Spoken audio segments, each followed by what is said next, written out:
Hello, everyone, and welcome back to another episode of the Mic'd Up Savages. Again, I am back with my boy, Murph, and we're going to talk about the King Clown, the AL manager, Kevin Cash, how to be a clown in under 20 minutes and ruin your team's season. Blake Snell is pitching 5 1/3, 2 hits, 1 earned run, 9 Ks. Up until this point, he had given up 1 hit, no runs when they take him out of the game. And the next, it was what? Seager? No. It was Mookie, Seager, and then Turner. And they pull him. I got to hear your take on this because, you know, the guy's cruising. Literally cruising. He gave up like a chop single, and then I called Austin Barnes' hit, which, you know, I was on fire that night. Yeah, for the record, I also said that the Dodgers were going to blow it open, too, and they technically did. Even though it was only 2 runs, he still considered it probably was going to be a lot worse if Snell stayed in the game. Mm-hmm. I think this is a horrible decision by Kevin Cash. I think he's even said that he regrets the decision. Yeah, no shit, you should regret the decision. The guy was cruising, dude. Literally, the next 3 batters he had that were supposed to come up all struck out 2 times. Mookie struck out. Yeah. Mookie struck out twice. Seager struck out twice. I think it was actually Muncy next who struck out 2 times, right? So obviously, Snell is very comfortable facing the top of the order right now. He already has 1 out. Sure, you have a guy in scoring position. That's not a big deal. That really doesn't matter when you got a guy like Snell right now who's cruising. And he's not necessarily like it's not like he's got necessarily his best stuff per se. If I'm being brutally honest, I don't think he had his 17 strikeout performance previously, but I think he had a really good outing, and I think he was a force to be reckoned with. And I think analytically, I don't see the numbers that support that. I think if you've seen John Boy's Media's latest YouTube video, he breaks it down and basically, yeah, it just comes to the conclusion that analytically it doesn't make sense to take Snell out at all. He actually gets better 3 times through the order, but for some reason they have it in their minds that a pitcher can never face an order 3 times in a row. It's idiotic, doesn't make sense. Mookie Betts actually gets worse when he sees a pitcher 3 times through, especially lefties, right? So lefties he's terrible against, and then when he sees them 3 times, he's at an all-time low. He's really bad. He's almost unplayable, right? And then you decide, we're going to bring in Anderson, who's had a really shaky postseason, a really bad World Series thus far. Very bad World Series. And you bring him in this situation where you're purposely trying not to give up a run. That's the whole reason you brought up Snell, right? In your mind, you're like, Snell, he did really well for us, and we're trying to just get ahead of the curve and make sure we just give it to our pen and let them cruise. And then you hand it to the shakiest guy in your pen, and what does he do? He gives up a hit, and Mookie feasts on fastball hitters, and Anderson's a righty fastball thrower. Of course, Mookie's going to hit this guy. It's idiotic. It doesn't make sense in my mind, and it just shows that I think too many teams are too analytically dependent, right? Us to a fault, Rays to a fault. You have to have that gut feeling, and you have to see like Blake Snell is cruising, bro, cruising. He was beyond cruising, dude. Like the amount of confidence he showed on the mound, like he was just next pitch ball. Like we're gonna go, and like his fastball was up and down in the zone. It wasn't that the dot me up stuff that he normally does when he's on. His curveball was great. I think his slider was great. It's just that situation, you don't take him out. The man's cruising, and I get they were saying like, oh, the mental strain on the pitcher, bro. He's thinking about pitch to pitch.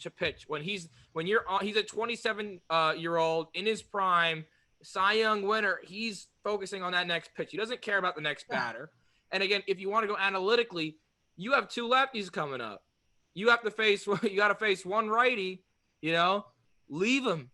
Like like live or die by him, you know. Yeah. If he's your ace, live and die by him, you know. Exactly, bro. And I'm pretty sure he would rather die than be taken out of the game, kind of thing, you know. Yeah. Die in the game than like give up the earned run on the bench, you know. Yeah, that's exactly it, dude. He's the ace of the freaking staff, dude. Yeah. The ace, right? If Garrett Cole was in that situation and Boone tried to take him out, Cole would have kicked him back to the dugout and said, "Get away from me. There's no way you're taking me out of this game," right? And I imagine that's what Snell's thinking, right? In the back of his head, he's like, would Cole come out in this situation? Would Verlander? Would DeGrom, right? With all these top pitchers. You saw him on the bench as soon as the pass ball from, like, it was a wild pitch from Anderson on that sinker. Bounced off to the right, run comes in. Like, you literally see him. He puts on a mask and he starts mouthing off to his teammates. I get it, you know, like you don't undermine authority kind of thing, but like was literally balling out there. He has every right to, you know, go and be mad. That was his game to lose. That was his game, 100%. Yeah. I think you have to, at minimum, give him the 7th unless he gives you a reason not to. He didn't. He did not give you a reason to pull him out, right? He's already gotten the early hook. I think another guy, you look at Kiermaier, right? He's one of the leaders on this team, and if you look at his post-game conference, he was like the guy who got an early hook twice already during this postseason, like 2 or 3 times. And now in the situation where he's cruising, everyone feels good. Everyone's riding on his energy, and you yank him again, and that just take out the energy from the game, deflated the team. And immediately, if you look at the Dodgers, immediately they cut to Mookie. Mookie's smiling, dude. He knows right then and there, we're touching them up now. We're getting ahead. We're winning. It was like the second inning, and the Dodgers were hanging their heads. They were down for the that game. They were like, "Oh, let's just go to Game 7. We have Buehler," you know. That's exactly it.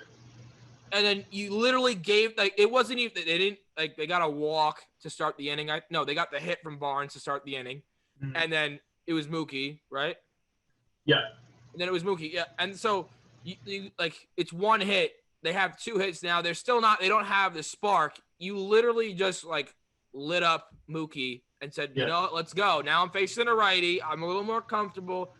And what does he do? He gets to double down the line. Yeah, that's like a decision. Like if Mookie was their manager, that's the decision Mookie would be doing, right? If he's playing for the Dodgers, managing the Rays, he's like, I'm yanking him so that way I can hit someone else, right? Literally. Like that doesn't make any sense. No one wanted to face Snell in that situation. No one did. And you literally gave him exactly what they wanted. I do not know how you can, besides analytical reasons, you cannot justify, you had a gut feeling to take him out. Who had a gut feeling? You can't say that. Yeah, I get maybe if they put in Diego Castilla or someone a little bit better than Anderson in that situation. I mean, not knocking the guy. He just had a horrible postseason. So put in someone else. I would have put in Fairbanks there maybe. Who knows? You even pointed out, right? You for sure are going to face another 2 lefties, right? And Mookie doesn't hit lefties well. So why would you put in a righty who throws primarily fastballs? Career. He really hasn't hit lefties well his whole career. Yeah, it's just like that. The analytics, right? Look at you're reading the analytics, so you can clearly see Mookie doesn't hit lefties well. We got 2 lefties coming up. XYZ, we should put a lefty on the mound, right? Mm-hmm. Who throws off speed or something. But no, they threw a fastball throwing righty who just grooves one in, and Mookie says, thank you. Yeah. Just mind-boggling, bro. Mind-boggling. Yeah.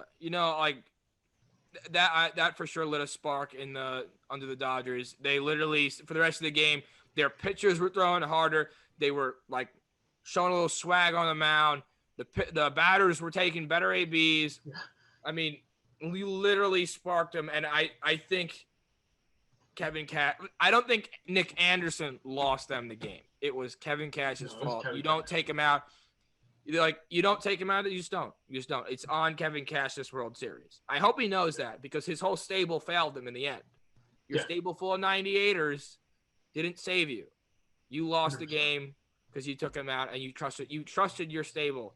But what are you gonna do, man? What are you gonna do? Well, Kevin Cash is a bum. I still hate the Rays. Thank you, Murph, for joining me. He's still a bum. Kevin Cash, I hate him. I'll say it again. You can write in the comments. I'm a hater. Yes, I am. Have a good one. Sir. Thank you all for watching. Later. Bye.